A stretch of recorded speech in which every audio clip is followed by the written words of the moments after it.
So, over the last 84 hours, I've gotten 11 hours of sleep.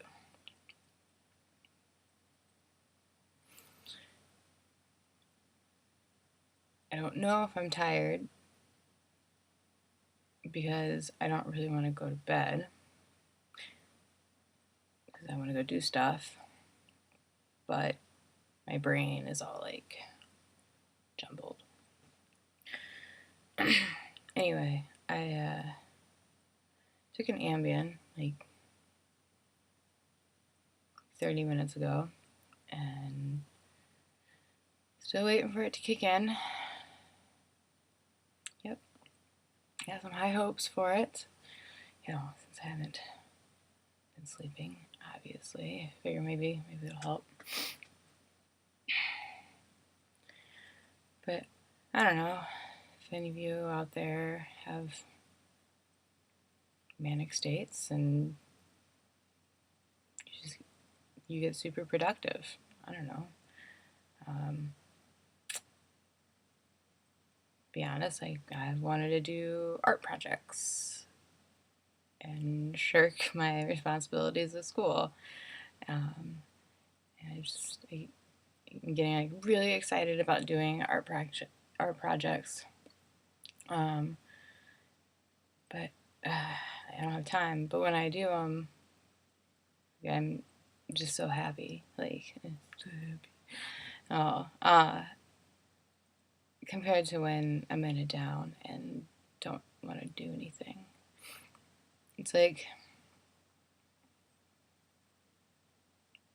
you make up for lost time when you're in a manic state. And sometimes it's a really great thing, and sometimes it's really inhibiting.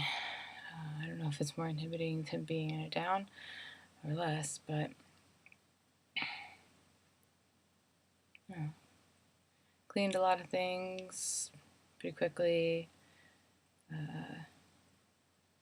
Got started on an art project. Was able to actually get my homework done and turned in, get projects done, get started on future projects. And actually had time to casually hang out with my friends without majorly stressing about projects that I'm, behind on. And I love being in a manic state. It's awesome. I do things that you go out and make stories. And some of them are kind of bad, but once you learn how to manage your manic states, it's not full-blown manic, hypermanic is what I do. Once you learn how to manage those and you zero in the attributes of it, actually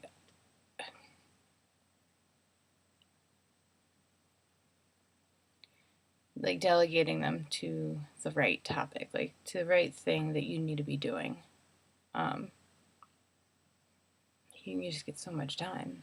It's amazing because you have to make up for lost time from the previous down, and you have to get enough done to get ahead of when you're going to be in the next down.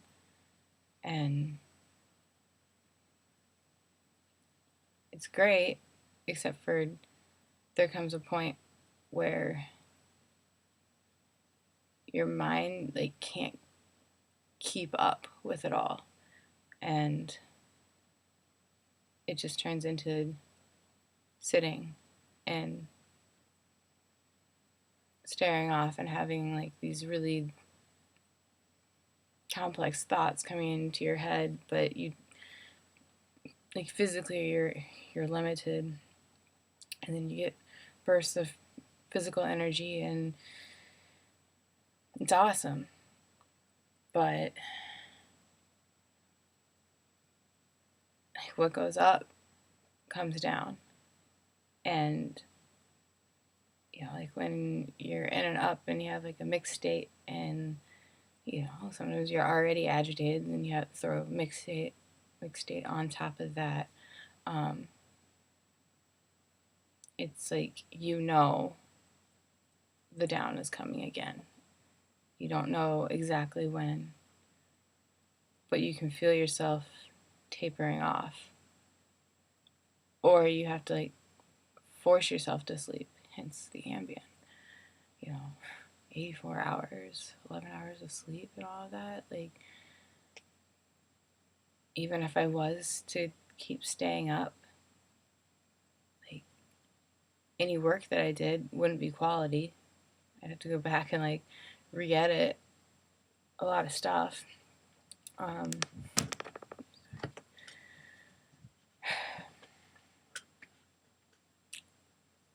don't know. I like to hear other people's thoughts on or messages of what it's like for them. Do you guys feel like it's a positive thing? Being able to love both sides of yourself and everything in between. But, when I'm in and up, after a really bad down, life is just so much better. And I feel like that's something that people who don't struggle with bipolar get to experience. They don't get to experience the ups like we do. And, they also don't get to experience how bad things can be. So when somebody else is going through that shitty time, you can have people who are depressed. Not trying to make any less, because everything's relative. One thing that's a big deal to one person could not be a big deal to somebody else. It's all relative. But somebody who hasn't struggled going through life, just up and down and up and down and up and down. How are they gonna relate to this other person? I mean, yeah, there's therapists who are all trained for that stuff, and they're great, but not everybody goes to see a therapist, or they might not have a really good one. I mean, for the lucky few that do, I'd have to say mine's pretty solid. It's really helped me through a lot of stuff and being able to manage these swings. But I don't know, because you experience such a low, the highs are so much better. And if somebody doesn't experience those low lows like bipolar people do, they don't get to see the drastic change in life. They don't get to see how better things can be. It's just oh, I was sad a couple days ago. Oh, I was sad for a couple months after a breakup. And then they kind of get their shit back together, I guess. But when you go down and down and down and down and down, it's hard. But the one thing that gets me through my downs is that it is a cycle, and there will be an up. And when you're up and you have a plan for what are you going to do when you're in your up? How are you going to utilize all of this extra time and energy? What projects have you been wanting to do? Not even for school or work, but personal stuff. The things that actually make you happy. Not just a checklist. Not just a checklist of, oh, I got out of bed. Next step, take a shower.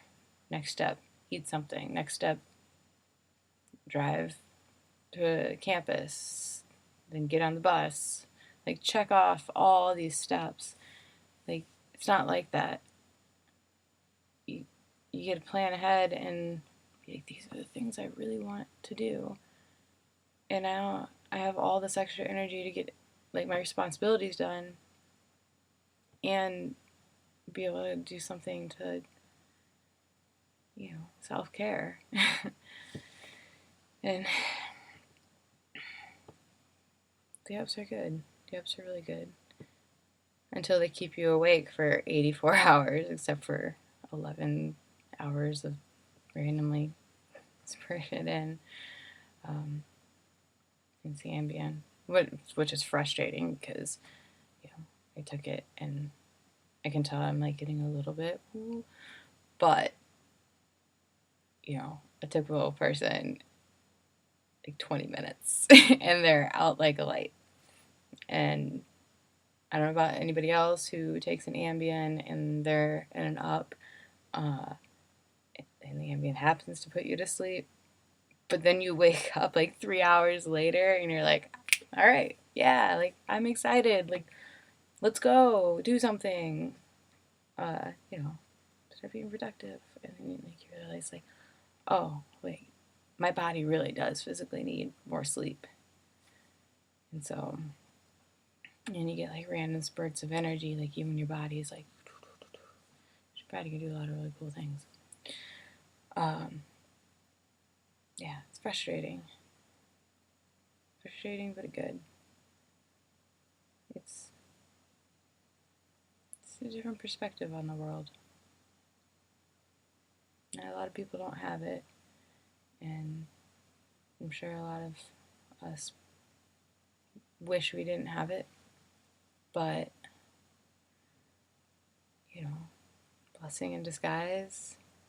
I mean, somebody else may be struggling with a different mental issue or like a physical handicap, and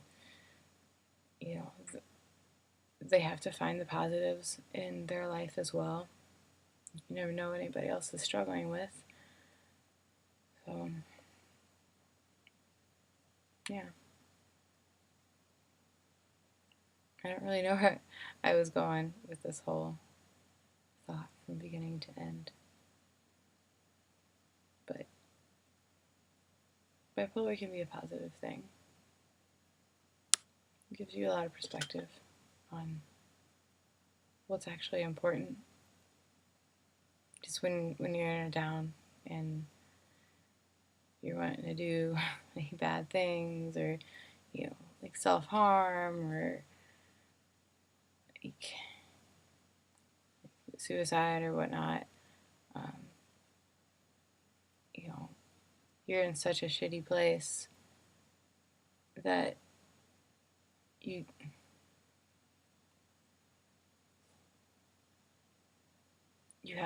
purposely seek out the good things. Like you're looking for those few good things to hold on to. And they might not seem like much, but if you can find those few good things, like that's what's important. Like when you're in an up, everything's a good thing. But when you're in a down and you find a handful of things that keep you going, the handful of people that keep you going, it just really breaks it down. Like, you get to see more joy in life by, like sifting through all the bullshit of life to find these little treasures.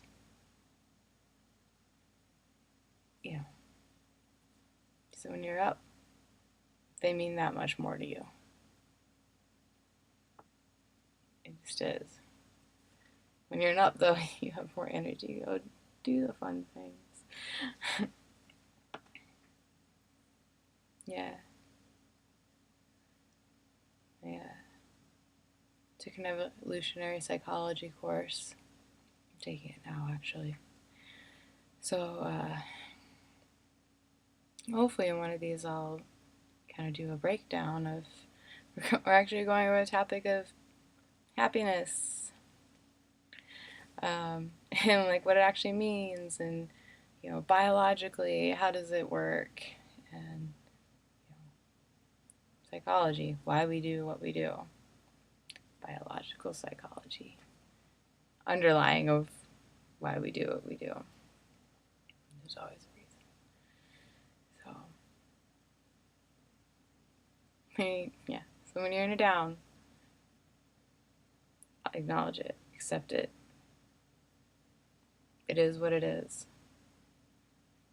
But it will always get better. Everything works out some way, somehow, even if it's not how you planned. So with that, I'll leave you, and who knows when I'll do this again.